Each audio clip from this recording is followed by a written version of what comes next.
고민을 넣어주는 친구 쇼한 침대. 쉬운 침대가 고민을 들어준다고? 편안한 저자리의 친구 쇼한 침대. 그렇게 편안하니?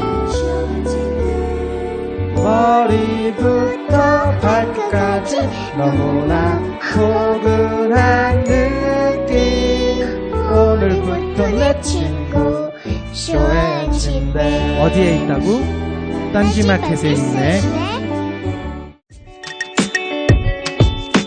영어 실력만 향상되는 게 아니라 이러다 정말로 인생이 바뀔 것 같다. 무한도전 김태호 PD 강력 추천. 통역사 출신 영어 독학의 신이 알려주는 궁극의 영어 마스터 비법. 영어책 한 권 외워봤니? 영어책 한 권이 통째로 복사됩니다. 영어책 한 권 외워봤니? 위즈덤 하우스.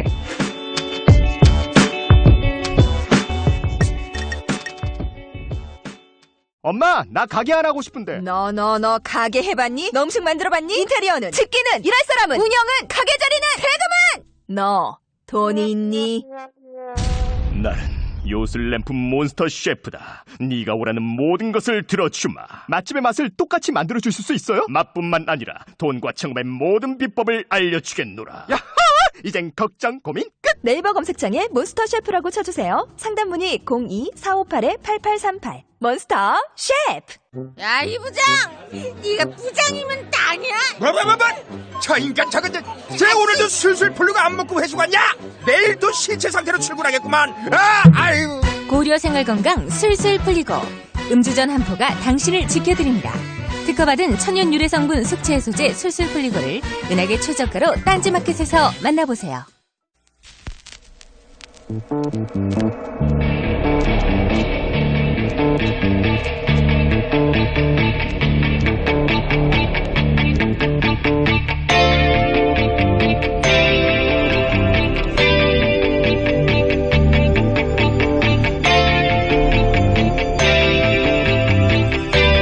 안녕하세요. 김호준입니다.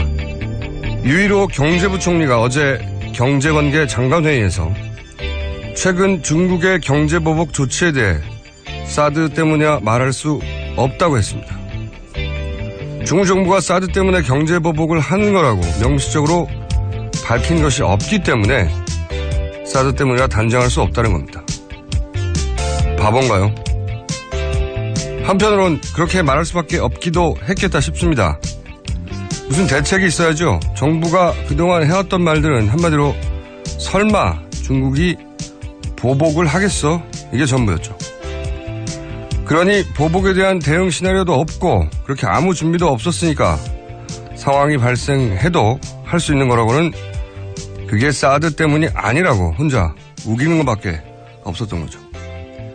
이런 정부의 박 대통령의 능력에 최순실의 이권이 이 나라를 운영해왔다는 걸 생각하면 숨이 턱 막힙니다. 내일은 그렇게 막혀왔던 숨통이 탁 터지는 날이길 진심으로 바라봅니다. 이것은 생각이었습니다.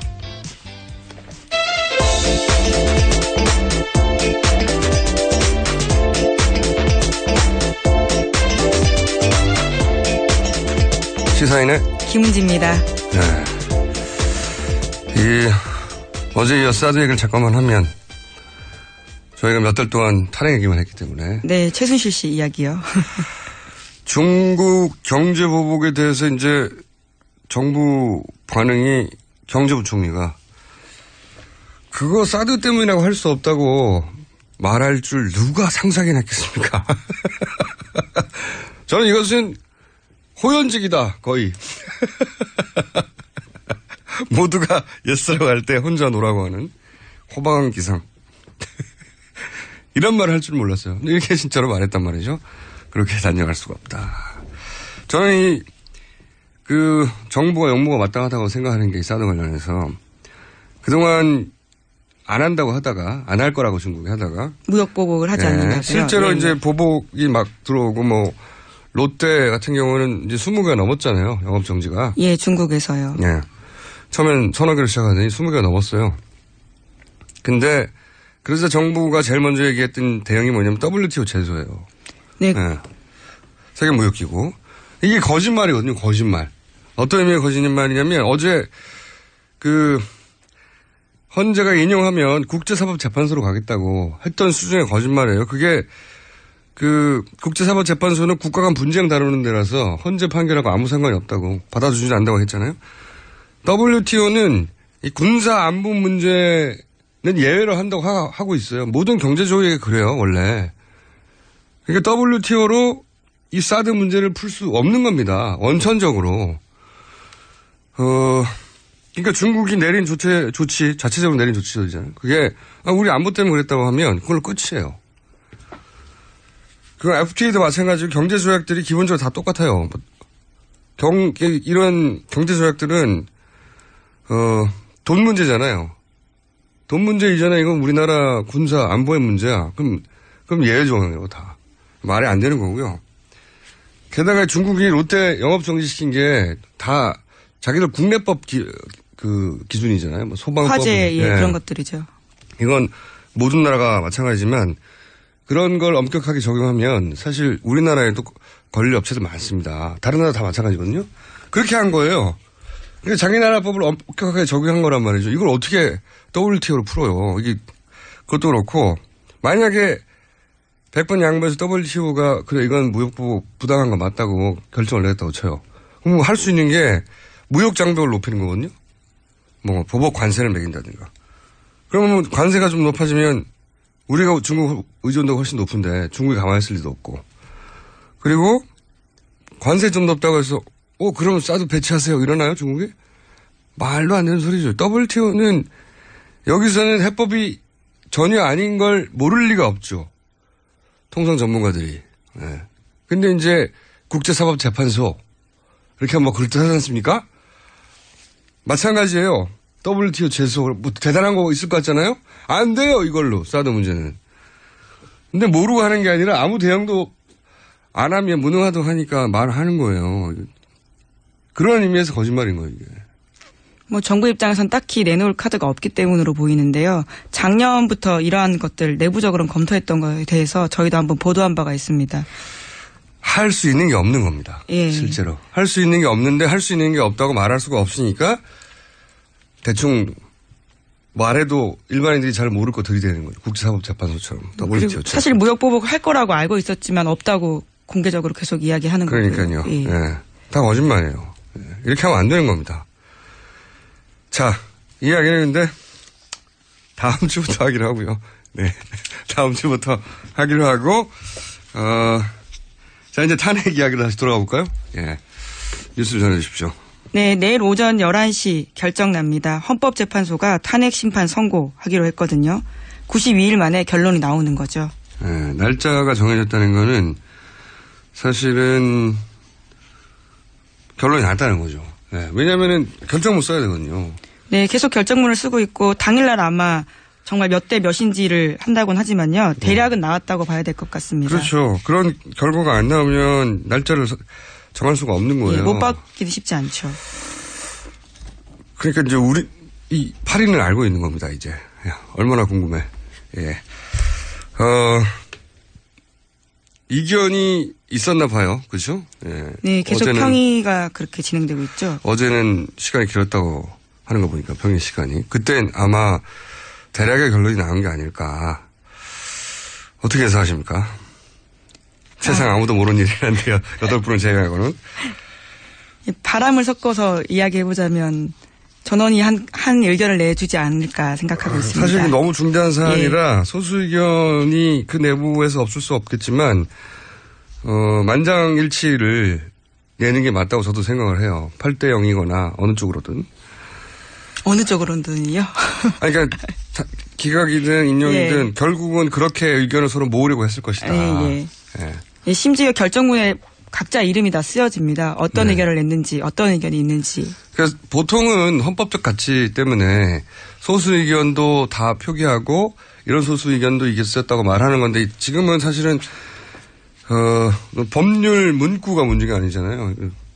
나라의 운명이 결정되는 상황이기 때문에 이견 차이를 좁혀서 어떻게든 한쪽 8대 0으로 어느 한쪽 결정이든 힘을 실리도록 그렇게 결론이 날 가능성이 높지 않을까 저는 생각이 드는데 특히 내일 생중계할 때 판결문 같은 걸 들어보신 적이 있는지 모르겠는데 만약에 이 판결문을 마지막에 얘기해요. 기각한다 뭐. 예, 그렇죠. 한 30여 분 보통 걸리는데 앞에 중간에 들어가지고 이게 모릅니다, 이게. 예를 들어서 앞부분에 예를 들면 이러한 사안은 위반이긴 하나 중대한 위반 사항이 아니다. 이런 내용도 있을 수 있어요. 하며 이런 식으로 계속 말이 바뀌죠. 결론은 제일 마지막에 이야기합니다. 이런 이야기 중간에 나온다고 심장이 덜컥하시지 않아도 됩니다. 심장은 결론을 마지막에 나고 그리고 오히려 대부분 예를 들어서 인용할 거면 앞부분에 인용 안 할 것 같은 뉘앙스 얘기가 많이 나와요. 네. 반드시 그런 건 아닌데 판결문들이 보통 만약에 구속될 거면 예를 들어서 이런 거는 법 위반 사항이 아니고 드등 하다가 그러나 그럼에도 불구하고 그러나 다음에 나오는 거거든요. 예. 거꾸로 앞부분에 인용될 것처럼 이런 건 법 위반 사항이 하다 보면 그럼에도 불구하고 뒤에 이제 기각이 나온. 내일 심장마비가 왔다 갔다 하실 분도 제법 있을 것 같아요. 예. 하지만 마지막까지 들어보셔야 된다. 네. 자, 내일 11시, 대략 한 11시 반쯤이면 이제 전 국민이 알게 되겠네요. 자. 다음 뉴스를 전해주십시오. 네, 동아일보에 이런 보도가 있는데요. 탄핵이 인용될 때 박 대통령은 서울 삼성동 사저를 매각하고요. 경기도 모초로 옮길 방침이다라는 이야기를 하고 있습니다. 네, 원래는 이제 내년 2월에 퇴임이니까 거기에 맞춰서 사저 계획을 잡았다가 만약에 인용되면 이제 바로 가야 되니까. 네. 삼성동 사저는 안 된다. 재건축 수준으로 공사하지 않으면 경우가 힘들다라는 건데요. 그런데 바로 옮길 수가 없는 상황인가 봅니다. 그래서 그 중간에 뜨는 시간에는요. 종교시설의 임시거처를 마련하는 방안을 검토하고 있다. 이렇게 새 사저를 마련해도 거기 경비시설인가 그런 걸 해야 하니까 그 중간에 뜨는 시간은 종교시설에 이건 노조위원장이 경찰 구속이 부당하다고 해서 네네. 피신할 때 쓰는 방식인데. 예, 실제로 그랬죠. 민주노총 위원장이 조계사에 들어가 있었고요. 또 명동 성당도 많이 가고요. 네, 전통적으로 이제 경찰이 안 들어가죠. 종교시설에 들어가죠. 노리신 건가요? 네. 어쨌든 굉장히 의외의 이야기는 종교시설에 임시거처를 마련하겠다. 만약 인용의 경우에. 그런 뉴스가 나왔고요. 자, 네. 다음 뉴스는요. 또 어제 헌법재판소 앞에서요. 경찰관 2명을 폭행한 혐의로 탕기국 사무총장 민모 씨가 현행범으로 체포됐습니다. 뿐만 아니라 3.1절 탄핵 반대 집회에서도요. 가스총 가지고 참가했던 50대 남성 강모 씨가 입건됐습니다. 이런 뉴스 지금 나오면 뭐합니까? 내일이 결정나는 날인데 이제야 이런 뉴스가 나오네요. 네. 박영수 특검 집 앞에서의 시위에 관해서는요. 네, 너무 늦다 어제 그런 이야기 드렸었는데요. 네. 이제서야 법원이 시위를 금지시켰습니다. 내일 끝나요. 네, 어제 금지시켰어요? 네, 가처분 신청은 정말 빨리 할수록 그 청구에 이익이 있는 건데요. 네. 26일 날 신청했거든요. 그런데 어제서야 나온 거죠. 야, 말이 안 되네요. 이제 탄핵 심판이 내일인데 어제 나오면 뭐예요? 네. 이게 과거의 사례를 보면 옥상에서 박근혜 대통령 비판하는 전단지 뿌려도. 네, 이하 작가 말씀하시는 거죠. 또는 세월호 배지도 뺐었어요. 배지를 어떻게 합니까, 그걸로? 근데 이제 그것도 뺐고, 그 다음에 집회를 주도했다고 구속을 시키거나, 백남기 씨 물대포 맞아서 돌아가셨잖아요. 근데 이제 왜 방맹해가지고 그 앞에서 휘두르는데도 아무런 조치를 안 하냐고 언론이 한 일주일 이상 떠들었죠. 네. 네, 심지어 화형식도 했었습니다. 얼굴 새겨진 현수막 불질렀거든요. 그래서 박영수 특검의 부인이 혼절했다는 거 아닙니까? 예. 그 앞에서 하도 협박을 하니까 살해 협박을 하고 모가지를 딴다니 참. 그 앞에서 자기 살던 집 앞에서 다 몰려와가지고. 그런데 이제 이 신청을 어제 받아들였다는 거고 그리고 어제야 누군가 한 사람 체포했다 나오고 어제 한 사람 입건해도 이게 말이 안 돼요. 나쁜 공권력입니다. 정말. 자, 다음 뉴스는요? 네, 특검이 이병기 전 국정원장한테서 국정원이 보수단체에 지원금을 댔다라는 진술을 확보했다라는 한겨레 신문 보도입니다. 국정원장이? 예. 전임 국정원장인데요. 실토한 거죠. 블랙리스트 관련해서?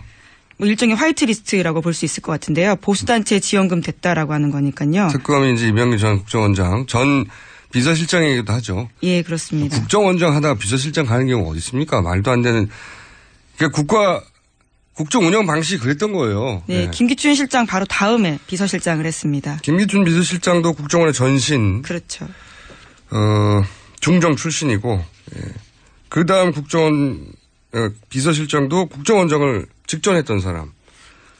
그만큼 이제 국정 운영의 방식이 그랬던 거죠. 국정원을 장악하고 국정원을 통해서 국가를 운영하라고 했던 거죠. 그게 명백히 드러나는 거고. 더군다나 이병기 전 국정원장이나 전 비서실장은 사실은 다시 정치를 하면 안 되는 사람이에요.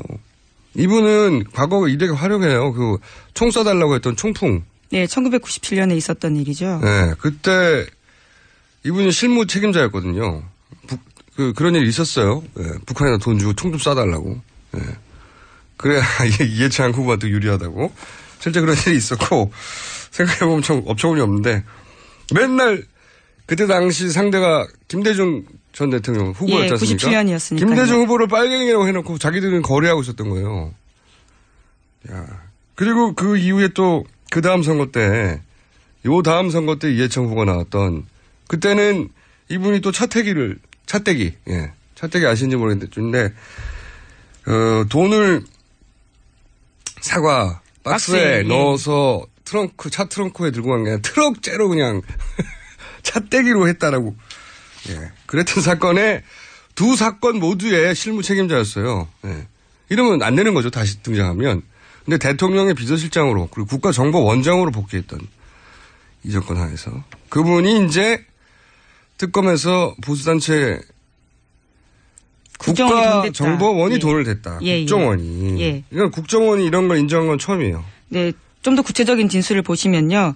이렇게 이야기합니다. 우리와 뜻을 같이 하는 단체에 대한 지원은 예전부터 해오던 일이다. 기조실장한테 보고받았지만 계속 그런 지원이 있어왔기 때문에 국정원장이 굳이 터치할 입장이 안 됐다. 라면서 시인을 한 건데요. 국정원장이 왜 터치할 입장이 안 됩니까? 자기가 결정하면 되지. 하지 말라고. 네. 어쨌든 그러면서 지원이 있어 왔고 그리고 본인이 있는 기간에도 계속 지원이 됐다는 말을. 예, 심지어 이런 말도 합니다. 지금도 하는 것으로 알고 있다. 다만 상세한 지원 내역에 대해서는 말하기 어렵다라는 거죠. 그러니까 지금 소위 이제 태극기 집회라고 본인들은 부르는 친박 집회, 최근의 친박 집회들의 국정원에 자금이 들어갔을 개연성이 있는 거죠. 네, 얼결에 내부 고발자가 되신 겁니다. 얼결이 아니고 생각하고 냈을 거예요. 본인이 빠져나가려고. 다음 정권에서 반드시 수사해야 될 내용이라고 봅니다. 국정원이 왜 이들 단체에 돈을 대요? 뭐 현재 지금 검찰 특수본으로 넘어가 있긴 한데요. 잘할 수 있을지는 여전히 의구심을 많이 사고 있긴 합니다. 여하간 이런 의구심은 있어 왔는데 이건 전직 국정원장이 직접 얘기한 거죠. 이제 돈 준 것 같다고. 네, 굉장히 힘 있는 진술입니다. 참네. 그러니까 이런 말을 하는 사람들을 음모론으로 몰면 안 되는 거예요. 이제 국정원장이 직접 얘기했으니까. 다음 순요. 네, 또 특검이 국정원에 대해서요. 블랙리스트 명단 만들어서 문화체육관광부에 내려보냈다라는 진술도 확보했다라는 건데요. 블랙리스트에 국정원이 개입했다라는 거를 확인했다라는 거죠. 국정원 직원이 이 사실을 진술했고요. 또 관련 문자도 확보했다고 합니다. 그러니까 특검은 블랙리스트에는 청와대 그리고 국정원이 다들 개입해서 만든 거다라고 보고 있는 거죠. 그러니까 국가 운영을 그렇게 한 겁니다. 국정원을 장악하고 국정원을 통해서 국가를 운영한 거예요. 참 말도 안 되는. 다음 수는요? 또 국정원인데요. 갑자기 탄핵 심판 전날 국정원 뉴스가 많네요. 네, 다 한겨레 보도이긴 합니다. 문화 관련 공공기관 인사에도 관여했다라는 진술이 나왔다는 건데요.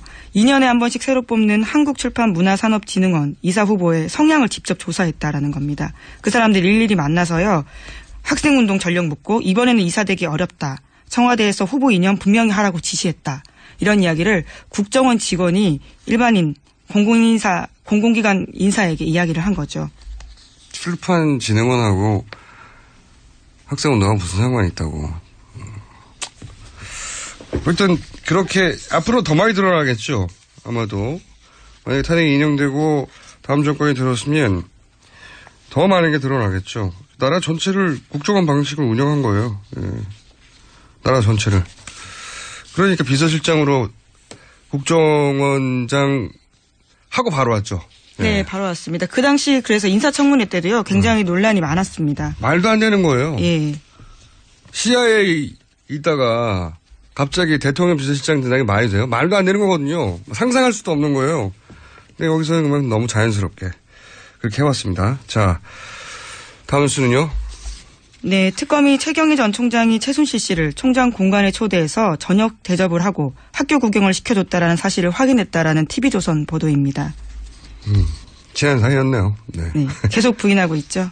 예, 그리고요.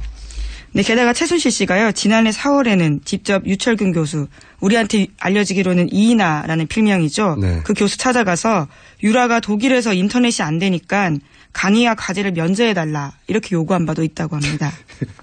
아니, 학생이 출석도 안 하고 강의도 면제받고 과제도 면제받으면 뭐 합니까? 이제 남은 게 뭐예요? 점수만 달라는 거죠. 예. 네. 역시 호연직이네요. 네. 아무도 생각할 수 없는 거 아닙니까?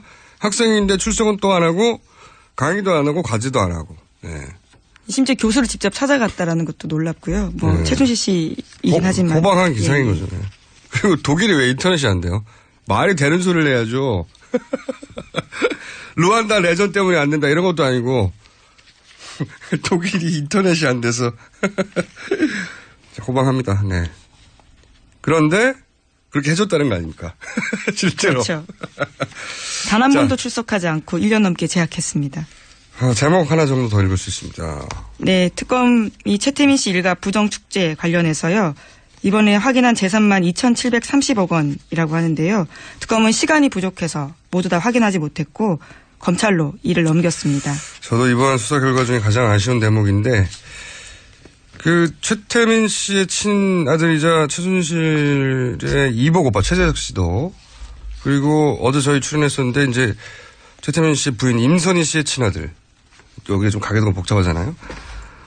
첫 번째 결혼해서 낳은 최태민 의붓아들이죠. 조순지 씨의 장남 조용래 씨도 그러니까 북의 라인 가족의 증언, 목의 라인 가족 증언 둘 다 일관되게 최순실 일가는 재산이 없었다. 네?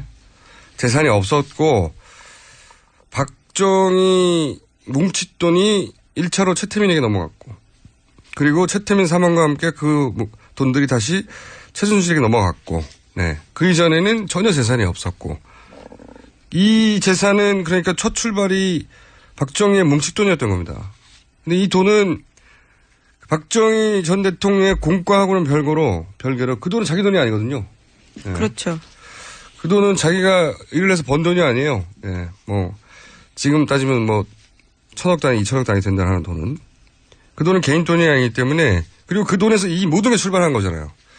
이건 반드시 환수해야 된다. 몇 년이 걸리더라도 특별법을 만들어서라도 정권을 넘어서라도 반드시 다 환수해야 사실은 이 모든 일들이 마무리된다고 봅니다. 네, 물론 최순실 씨는 유치원 사업에서 번 돈이라고 계속 주장을 하고 있습니다. 유치원 사업에서 몇 천억을 어떻게 봅니까?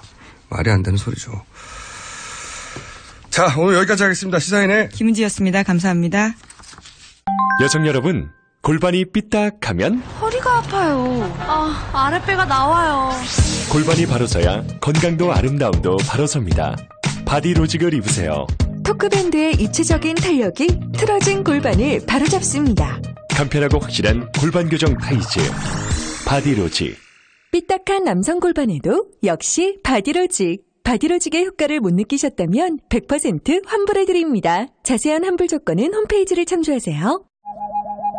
굶고 뛰고 땀 빼고 다 해봤다. 그래봐야 소용없었다. 다이어트는 결국 먹는 게 문제다. 동결건조 채소와 곡물, 단백질 그리고 효소와 비타민, 미네랄로 만든 다이어트 전용 그린 스무디로 하루 한두 끼만 바꿔 드세요. 검색창에서 비타샵을 검색해주세요. 아무도 묻지도 따지지도 않고 가입하셨다고요? 보험은 너무 어려워요. 걱정 마십시오. 마이보험 체크가 도와드립니다. 1800-7917 마이보험 체크로 지금 전화주세요. 1800-7917 이미 가입한 보험이나 신규 보험도 가장 좋은 조건을 체크해서 찾아드립니다. 인터넷 한글 주소 마이보험.com 또는 카카오톡에서 아이디 검색 마이보험을 친구 추가하여 상담하실 수 있습니다.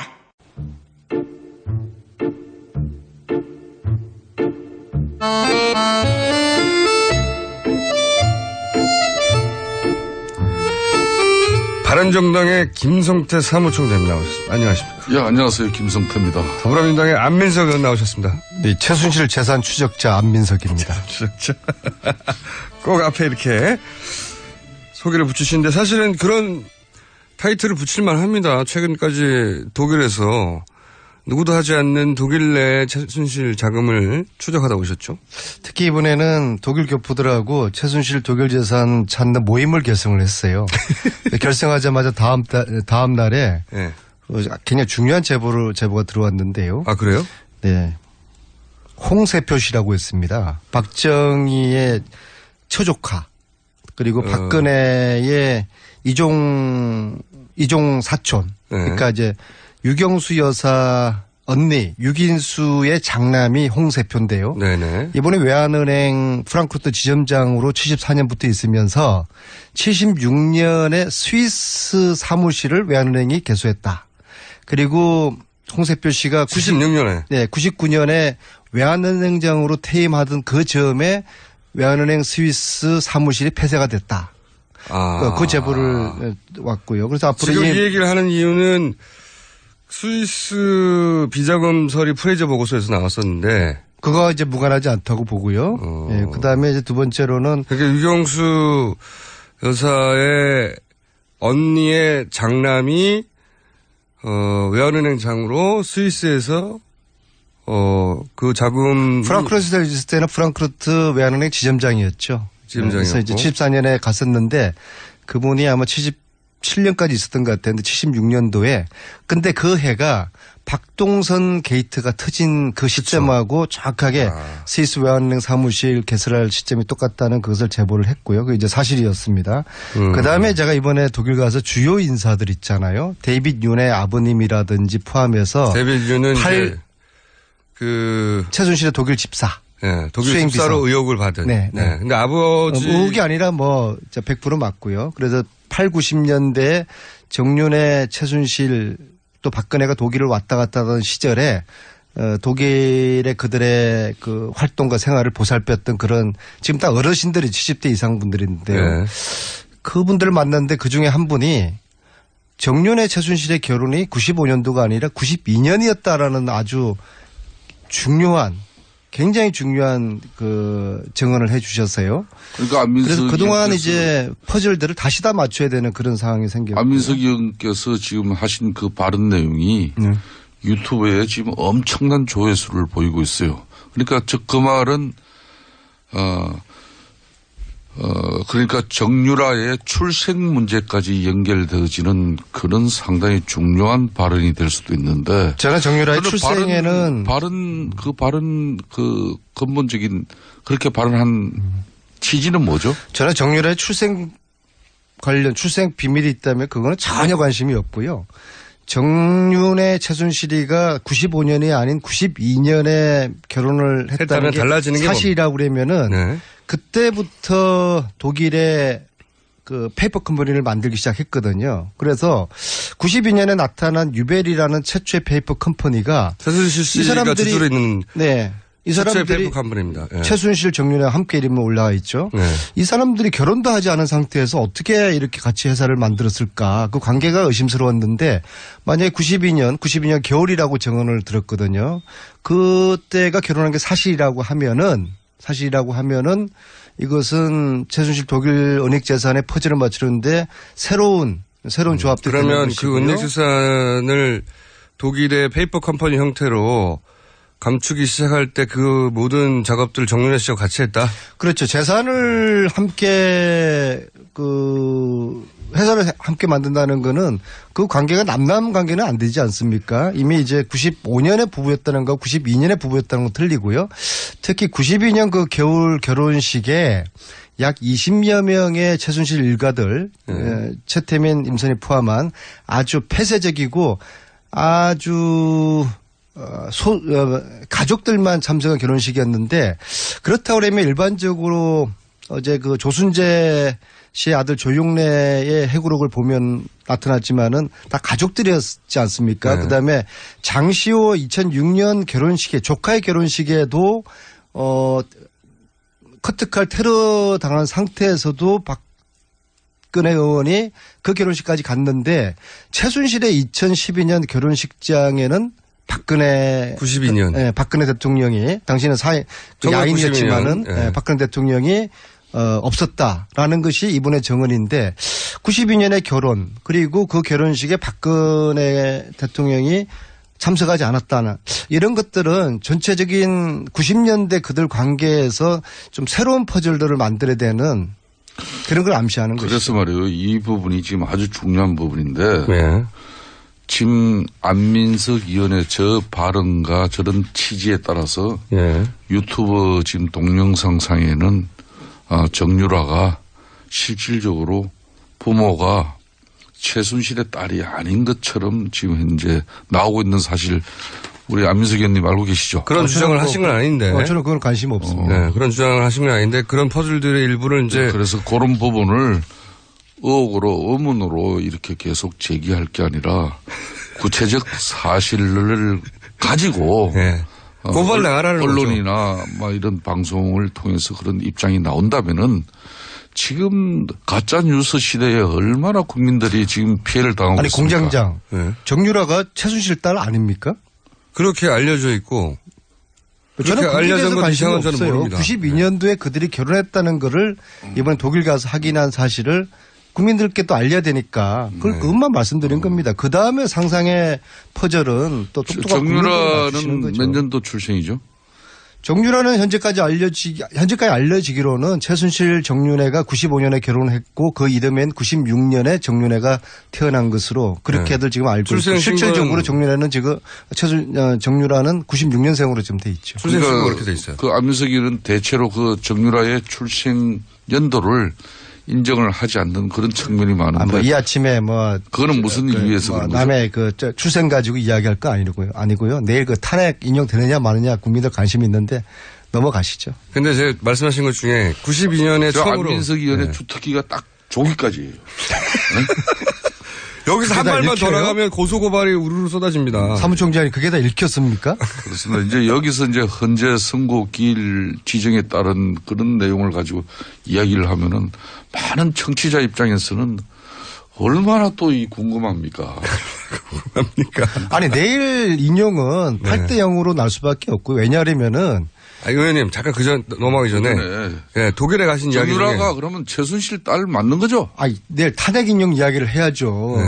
두 분이 서로 보내시려고 그러는 것 같은데 자 저도 사실 그건 궁금하지 않고 제가 궁금한 건 92년도에 처음으로 페이퍼 컴퍼니 만들잖아요. 정유라 그러니까 최순실 씨 이름이 거기 들어가 있어요. 페이퍼 컴퍼니가. 그리고 나서 찾아내신 페이퍼 컴퍼니가 꽤 많지 않습니까? 그러니까 최순실 씨의 이름이 들어간 페이퍼 컴퍼니이자 혹은 그 회사가 또 이름을 변경해서 만들어진 페이퍼 컴퍼니. 내지는 최순실과 관련된 사람을 걸로 추정되는 페이퍼 컴퍼니구나. 페이퍼 컴퍼니. 근데 그 중에서 국내로 거의 2천억 가까이 최순천 씨였나요? 네, 동생. 최순천의 회사로 페이퍼 컴퍼니로 추정되는 곳에서 국내로 2천억 정도 투자된 게 있지 않습니까? 퍼펙트 인베스트먼트라는 네덜란드 회사가 홍콩을 통해서 최근에 2천억이 서동범 최순천의 남편이 운영하는 그 회사는 아동복 유명한 회사죠. 그게 알려져 있는 회사인데. 그게 2천억을 투자받았어요. 2천억이 이제 들어왔는데요. 그래서 그 2천억을 네덜란드에 있는 회사가 우리나라에 있는 아동복 회사에 2천억을 꽂았다는 건 엄청난 거란 말이죠. 그게 좀 이상해서요. 그래서 찾아가 보셨나요? 이번에 이제 독일에 간 김에 그 네덜란드 그 회사를 찾아서 갔어요. 그 회사가 온전한 회사인지 과연 그런 정도의 투자를 할 만한 규모를 가진 투자 회사인지 2천억을 투자하려면 엄청난 회사여야 되는데 딱 갔더니 프랑크푸르트에서 한 400km 떨어져 있는 곳인데요. 완전히 네덜란드 외곽에 아주 그 숲속이에요. 숲속. 숲속. 네? 아주 숲속에 그냥 집 한 채 달랑이 있는데 그 회사 사장을 만났는데요. 본인이 그런 투자했다는 사실도 모르고요. 또 한국에 한국에 아무런 지인도 없다고 하고 그럼 중국에는 지인이 있느냐? 뭐 상해 근처에 아는 친구 한 명 있다고 그러고요. 홍콩을 통해 들어온 거죠. 그렇죠. 그래서 참 그 이상하다는 그런 이제 생각을 했는데 2천억을 투자한 어마어마한 회사인데 갔더니 숲속에 조그만 집 하나 있는 거예요. 근데 이 돈들이 어떻게 형성됐을까? 여러 가지 이제 그 의심스러운 정황들이 있는데 결국에는 저희들이 그 주진우 기자랑 같이 갔는데요. 저희들이 수사권이 없지 않습니까? 그래서 특검법을 만들어서 70년대부터 최순실 재산을 추적을 하는 그런 조사위원회를 만들어서 수사권을 주고 그래서 거기서 발견되는 불법 은닉 재산들이 있으면은 한 푼도 남김없이 몰수하는 최순실 재산 몰수법이 필요한 것이고 이 최순실 재산을 몰수하겠다는 후보를 저는 지지할 것입니다. 다 몰수하자고 그러면 어떠시려고요? 모든 후보들이 그러면은 다 뭐 몰수하자고 하면. 그러면 지금 있는 분들 다 지지하죠. 뭐. 근데 그 중에 한 분이 며칠 전에 저에게 전화를 다른 일로 교육 공약 관련된 저한테 물어볼 게 있다고 질문을 하시면서 그 이야기를 하던 중에 제가 이 최순실 재산 몰수 제가 독일 갔다 온 그 다음날 전화를 저한테 주셨더라고요. 그래서 이 재산 몰수해야 되는데 이것은 특별법 없이는 독일 검찰하고 공조가 힘들다. 그리고 독일 말고도 헝가리, 스위스, 오스트리아도 있는 것 같다. 그러니까 그분이 저한테 제게 약속을 했어요. 그래서 그분을 지지를 지금 하려고 그럽니다. 별로 중요한 얘기 아닌 것 같고요. 최순실 재산 특별법. 네, 그건 중요한 얘기고요. 예. 자, 이제 혼자 충분히 얘기하셨죠? 네. 얘기하셨고, 이제 김성태 의원님이 그 얘기를 하셔야 될 것 같아요. 헌재 심판을 하루 앞둔 바른정당의 심정. 예. 의원님 요즘 잠 잘 주무십니까? 사실상 작년 12월 국회가 대통령 탄핵 소추를 하고 잠 제대로 잤다 그러면 뭐 제대로 된 국회의원은 아니겠죠. 근데 그 탄핵 결정에 따른 끝까지 책임을 지는 그런 자세와 마음가짐은 국민들에게 상당히 중요할 것 같아요. 다른 정당은 탄핵 결과가 어떻게 되든 정당으로 살아남을 것 같은데 바른정당은 탄핵 결과에 따라서 뿌리치 흔들리지 않겠습니까? 그렇습니다. 바른정당 같은 경우는 만에 하나 탄핵이 기각된다면은 국회의원직을 사퇴하겠다고 했지 않습니까? 네, 당도 해체하겠다고.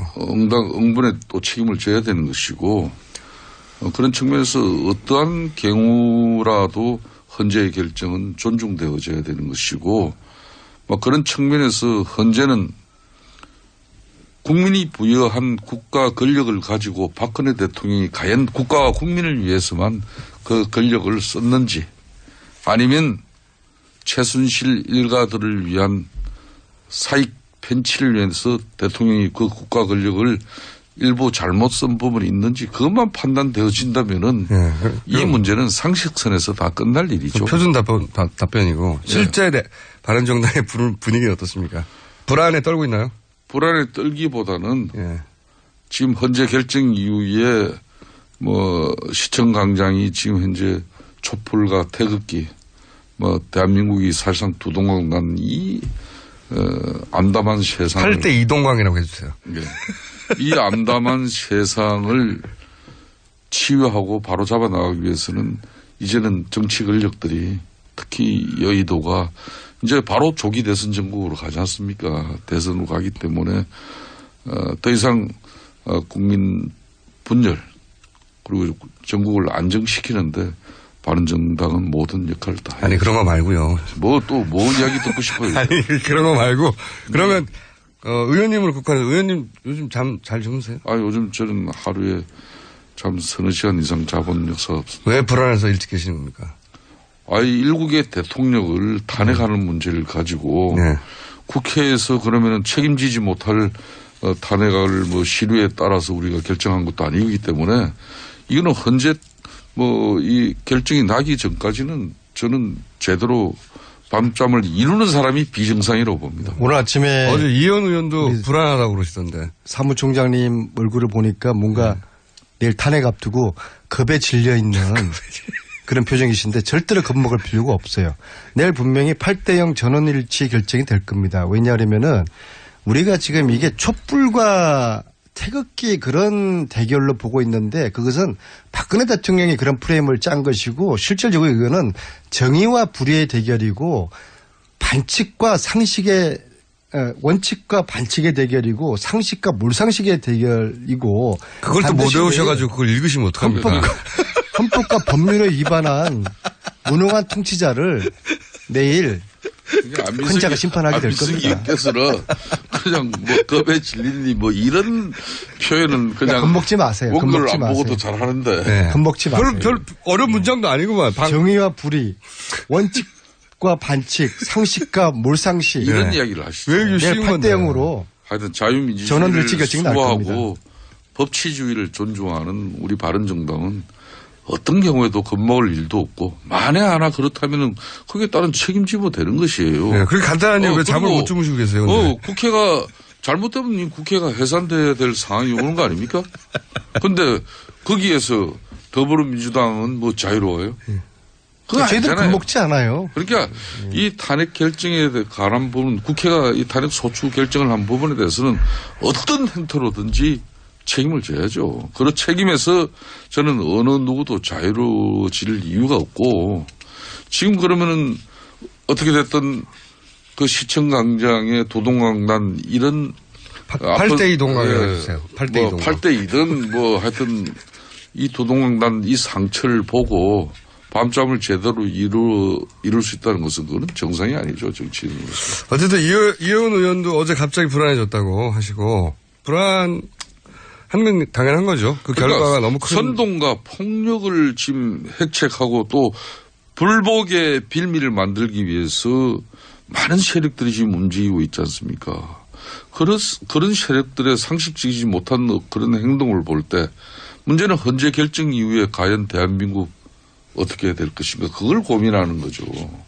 사실 지난 연말에 박근혜 대통령이 본인의 국정농단을 사죄하고 하야 했더라고 그러면은 지금과 같은 이렇게 국론 분열의 상황은 나지 않았을 텐데 저는 국정농단만큼이나 더 중한 것이 더 심각한 지금 행위를 박근혜 대통령이 저지르고 있는 것이 바로 이 국론 분열이라고 봅니다. 이 국론 분열은 태극기와 촛불의 이 싸움을 박근혜 대통령이 조장하고 태극기의 촛불 이 전쟁의 프레임을 만들었거든요. 이것은 대단히 참 잘못된 대통령으로서 그래서 국민들이 여론조사에 보면 지금 80%가 대통령의 80%가 대통령의 사법 처리를 지금 요구하는 거 아닙니까?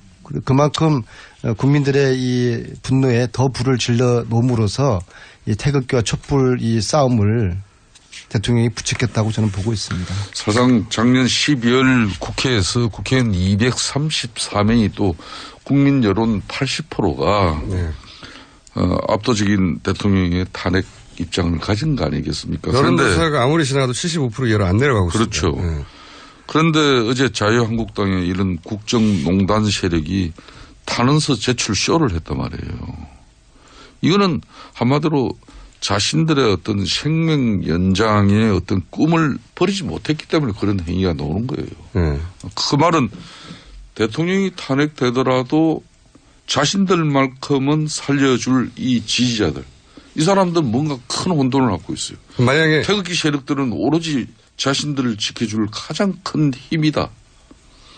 그렇기 때문에 그들을 위한 한마디로 정치 행위를 해야 된다. 그러니까 어제 그런 또 행동이 나오는 건데 이런 행동들은 한마디로 삼파극에 불과한 것이고 좀 전에 안민석 의원 말씀처럼 심파극 아닙니까? 심파극. 예, 심파극이죠. 삼파극은 예, 심파극입니다. 예, 산부인과에서는 할 수 있는데. 예, 그러니까 이 박근혜 대통령께서 이 탄핵 정국을 맞이한 대통령의 입장으로서 사실상 왜 끝까지 당적을 유지하려고 하는지 저는 아직도 그게 의아스러워요. 만약에 탄핵이 인용이 되면 바른정당 지지율이 확 올라가고 자유한국당 지지율은 떨어질 거라고 그렇게 예상하고 계십니까? 저는 탄핵이 인용 결정되더라도 바른정당이 탄핵됐기 때문에 지도 팍 올라간 그런 요행도 바라지 않습니다. 대한민국 유행이라보다는 당연한 거 아닌가요? 대한민국이 정의로워지고 공정한 세상 되면은 그걸로 바른정당의 32명 의원들은 보람 느끼는 거지 뭘 더 얻습니까? 지지율도 필요 없고요. 그러니까 바른정당이 지금 아닌 말로 뭐 대선 후보를 가지고 지금 우리가 뭐 이 조기 대선판에서 대통령 그 꿈을 우리가 버리지 못하고 그런 집착된 그런 정치 세력도 아니고 거의 뭐 자포자기 수준을 말씀하시는데요.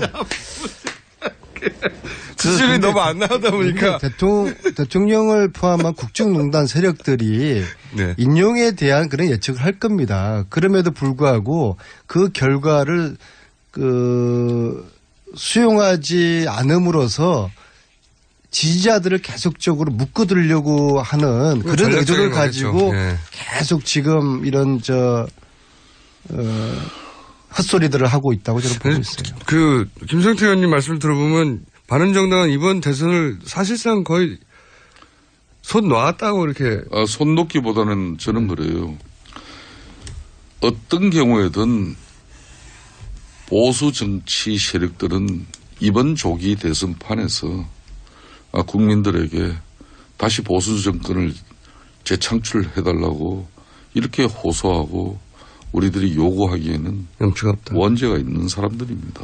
그 원죄가 있는 사람들 중에 그래도 대한민국이 최순실 같은 그런 정말 형편없는 사람에 의해서 박근혜 대통령이 국가가 국민이 부여한 그 권력을 가지고 그렇게 잘못 쓰여질 때 그 친박 측근 세력들이 당을 장악하고 대통령이 분명히 잘못되어 가고 있는데도 말 한마디 못하는 그 당이 싫어서 뛰쳐나온 사람들이에요. 굉장히 상식적인 말씀이신데. 제가 오늘 이렇게 정리하겠습니다. 그렇기 때문에 우리 자신들이 그렇다고 뛰쳐나왔다고 해서 그 책임을 완전히 우리는 없다 할 수 없는 거예요. 그렇기 때문에 거기에 걸맞는 정당으로서 앞으로 더 그러면 지지율이 막 올라가면은 필요 없다고 막 지지율 깎아달라고 그러실 거예요? 아니죠. 그건 저는 어떤 경우든 이번 박근혜 대통령이 만일 탄핵이 인용 결정이 이루어진다면은 대한민국은 새로운 이제 프레임이 서는 겁니다. 지금까지 보수 진보 양쪽에 의해서 민주당 자유한국당 새누리당 과거 잘해 먹었지 않습니까? 이제는 우리 국민들은 그런 이제 정치 국가 권력 아니에요. 그렇기 때문에 이 대연정 시대에 걸맞는 바른정당은 책임 정치 구현하는 책임 정당 되면 되는 거예요. 자, 오늘 이 방송을 통해서요. 김성태라는 해방 이후 최초의 양심적인 보수 정치인이 탄생했다라고 그렇게 무줄도사가 선언하겠습니다. 아니 근데 지금 굉장히 정말 양심적이시네요.